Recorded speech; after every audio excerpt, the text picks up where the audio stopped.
Tudo bem, pessoal? Meu nome é Doug. I'm Teacher Doug, so today we're going to speak some English, ok? Bom, pessoal, uma das matérias que a gente tem que aprender aí para o vestibular, para seja lá qual for a faculdade, Enem ou qualquer outro teste, é a língua estrangeira. Uma das línguas mais aplicadas é o inglês. Então a gente vai aproveitar alguns videozinhos aí, vamos trabalhar um pouco do passado, presente, futuro e depois um pouquinho de interpretação de texto. Hoje a gente vai começar com uma parte mais básica. A gente vai ter que ver aqui o que é utilizar o inglês no presente e utilizar o famoso ING, que a gente nunca sabe o que é e fica falando ING, ING, ING, e um estilo de exercício que é muito comum, que é justamente o estilo de completar. Antes da gente completar, obviamente, a gente tem que prestar algumas atenções, tá? O presente, ele é o tempo mais comum de ser utilizado, porque ele vai usar o verbo da forma infinitiva, que é aquele famoso o to be, o verbo to não sei o que, o to, mas que quando a gente usa no inglês efetivamente não tem esse to na frente, beleza?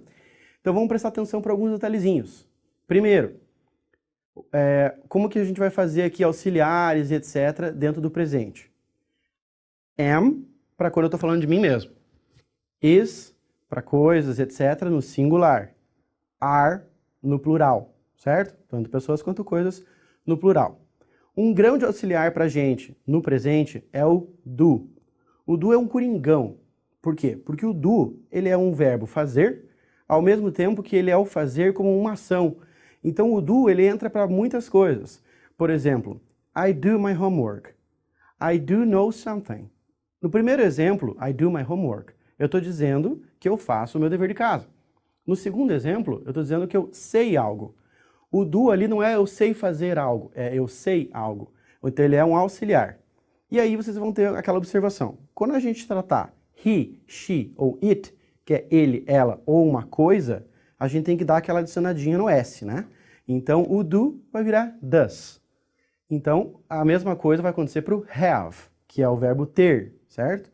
Que em alguns sentidos ele também é um ter, por exemplo, quando você tem um almoço, então I have lunch. Entendeu? Essa é a grande diferença, sacadinha que a gente tem que ter aqui. Have, quando é he, she, it, has, certo? Então, do, does, have, has.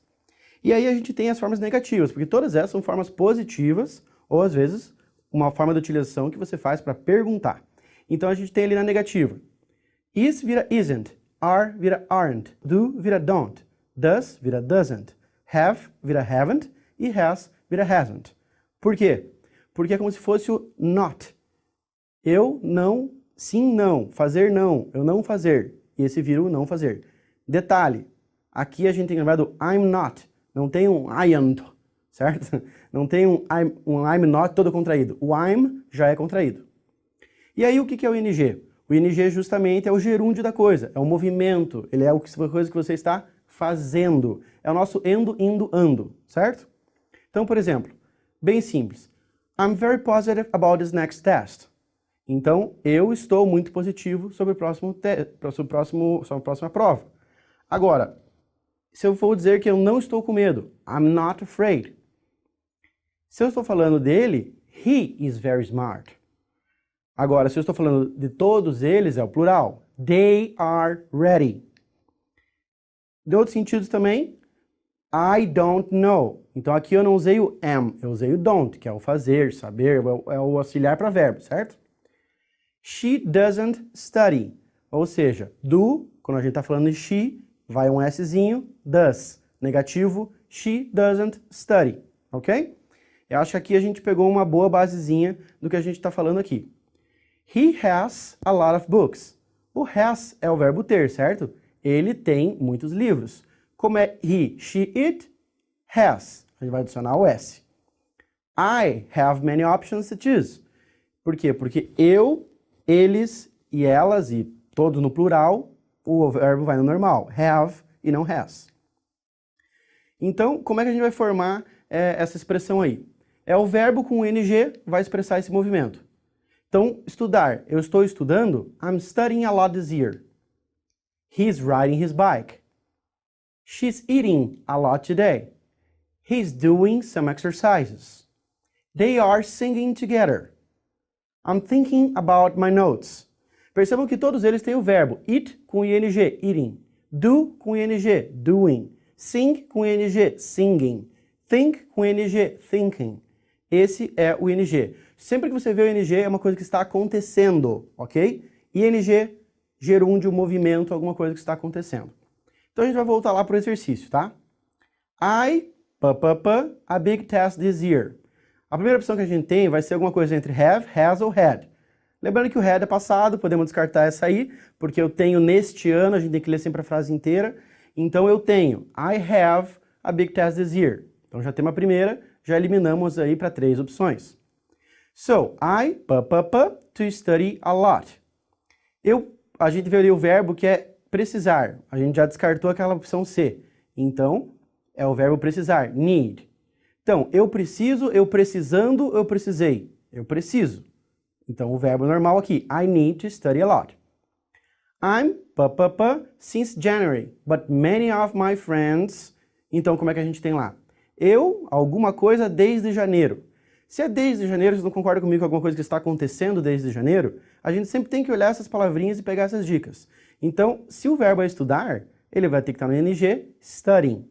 Lembrando que o ing não vai substituir y nesse caso, tá? I'm studying since January, but many of my friends are at home. O verbo aqui é sleep. Se eu estou estudando, ou seja, uma coisa que está acontecendo, ao mesmo tempo os meus amigos estão dormindo. I'm sleeping. My friends are sleeping at home. My parents, very happy with my effort, and they, help, every day. My parents, meus pais, isso é plural. Plural é are. My parents are very happy with my effort, and they are. Plural de novo. O they, como parents, são plurais. Então a gente tem aí o finalzinho com they are helping every day. A gente tem have, need, studying, sleeping, are, ing. A questão certa, então, é a questão D. Deu para entender, pessoal? Como é que a gente faz aqui bem rapidamente essa introdução? A escolha, a gente sempre tem que ler a frase inteira e vai ver o que o contexto da frase está dizendo. Se a frase é uma coisa que está acontecendo, a gente vai ter que usar o ing, seja no passado, no presente ou no futuro. Movimento e ing. E sempre atenção, o que é plural, o que é singular. Isso vai muitas vezes mudar o auxiliar e quando a pessoa é he, she, it, vai mudar os verbos e os auxiliares também. Do, does, have, has, assim como os verbos study e studies, ok? É isso aí, pessoal. Nesse videozinho aí a gente terminou. Espero que vocês tenham pego alguns detalhezinhos e arrasem nessa prova. Valeu!